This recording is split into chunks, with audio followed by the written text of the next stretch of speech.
Friends, welcome to kite point. और आज का वीडियो कुछ रिव्यूज़ लेके आया है आपके लिए। रिव्यूज़ बिटवीन बरेली मांझा एंड चाइनीज़ मांझा। दोस्तों, आने वाले कमिंग वीडियोस में जैसा कि मैं बताऊंगा कि मांझा कैसा होना चाहिए और सद्दी कैसी होनी चाहिए, किस हवा के लिए किस सद्दी का उपयोग होता है या किस पतंग के लिए किस मांझे का उपयोग होता है, ये सब बातें मांझे से रिलेटेड हैं और सद्दी से।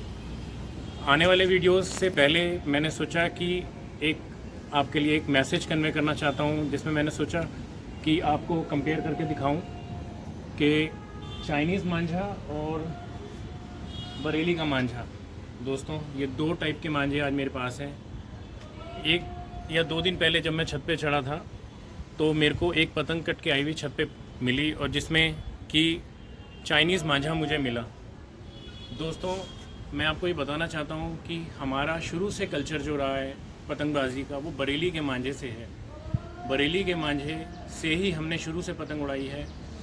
राउंड अबाउट 14 या 15 साल से ये चाइनीज़ मांझा हमारी मार्केट में आ गया है और बहुत फेमस हो चुका है इस टाइम। इसके फेमस होने के दो ही कारण हैं।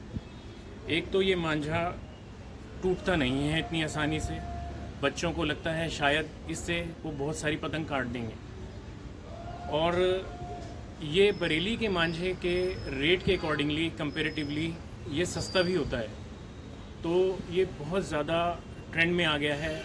मैं जो दिल की बात है वो ये कहना चाहता हूँ कि इस मांझे को हमें अवॉइड करना चाहिए, क्योंकि ये मांझा हमारी इंसानियत के लिए बहुत ख़तरनाक है, ह्यूमन बींग्स के लिए बहुत ख़तरनाक है। आपको मैं एक डेमो देके बताता हूँ कि ये मांझा हमारे लिए क्यों ख़तरनाक है, एज़ वेल एज़ ये बर्ड्स के लिए, पक्षियों के लिए, कबूतर के लिए, ख़ासकर कि बर्ड्स जितने भी हैं हमारे, कबूतर हैं, कौवा है, ये जो नॉर्मली हमारे को स्काई में दिखते हैं, ये उनके लिए बहुत ही ख़तरनाक है, हार्मफुल है। और अब तो कई केसेस जो हमें न्यूज़पेपर्स में और न्यूज़ चैनल्स पे दिखाए जा रहे हैं कि इसकी वजह से जो है कई लोगों की जान जा चुकी है। क्योंकि जब पतंग उड़ने के बाद कटती है तो ये मांझा जब कटने के बाद जब ये मांझा डोर जो है ज़मीन पे फैलती है, बिखरती है और काइट फ्लायर उसको लपेट रहा होता है अपनी चरखी में, तो ये अपने रास्ते में आने वाली हर चीज़ को काटती हुई चली जाती है। चाहे वो दीवार का सिरा हो, पत्थर तक ये काट देती है, चाहे वो पाइप हो प्लास्टिक का, एज़ वेल एज़ चाहे वो इंसान की गर्दन ही हो। जो भी इसके रास्ते में आएगा, कपड़ा, स्किन, ये सबको काटता चला जाएगा। तो मैं चाहता हूँ कि इस मांझे को अवॉइड करना चाहिए। मेरी आप सबसे रिक्वेस्ट है, गुजारिश है कि इस मांझे को प्रचलन में ना लाएं।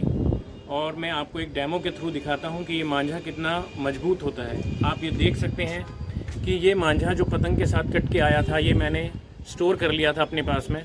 और ये देखिए कि हम इसको तोड़ना चाहें तो ये कितना, ये देखिए बहुत जान लगानी पड़ती है इसमें, ये नहीं टूटता है। और कंपेयर करें तो ये एक चरखी मेरे पास बरेली के मांझे की है जिससे मैं खुद पतंग उड़ाता हूँ, और ये देखिए ये कितना आसानी से टूट जाता है।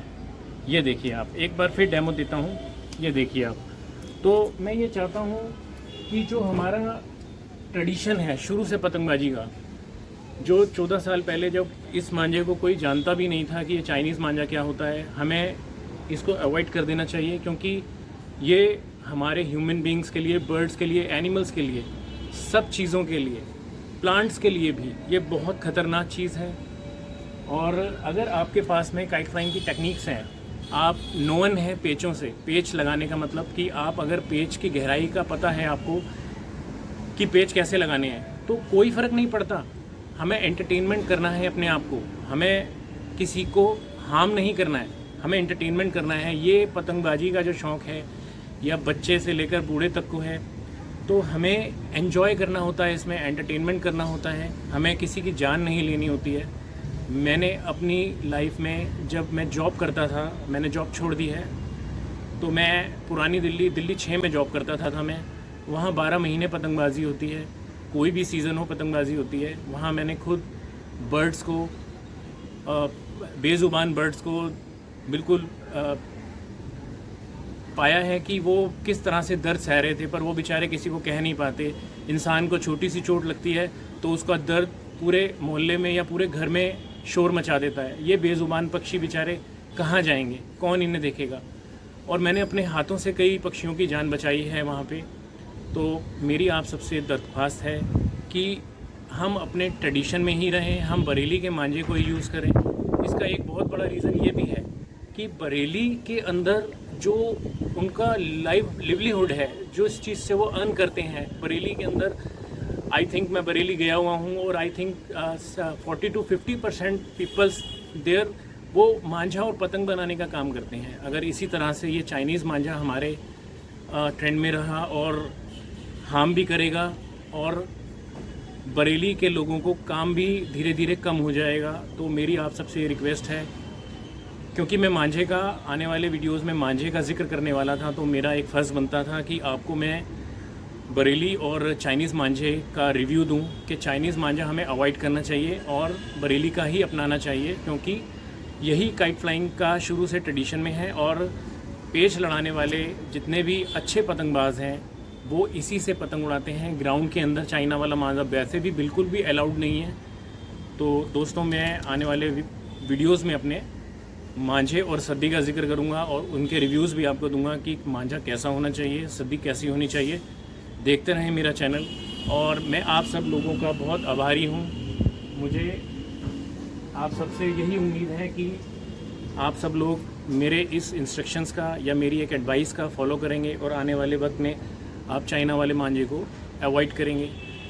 और मैं यही कहना चाहता हूं कि जो पतंगबाजी का असली जो मज़ा है वो इस चरखी से ही है जिसमें बरेली का मांझा है। तो दोस्तों, आज का वीडियो इतना ही था और मैं चाहता हूं कि आप मेरा साथ दें, इस मैसेज को दूसरे लोगों तक भी कन्वे करें जो मेरे व्यूवर्स हैं या जो मेरे व्यूवर्स नहीं हैं।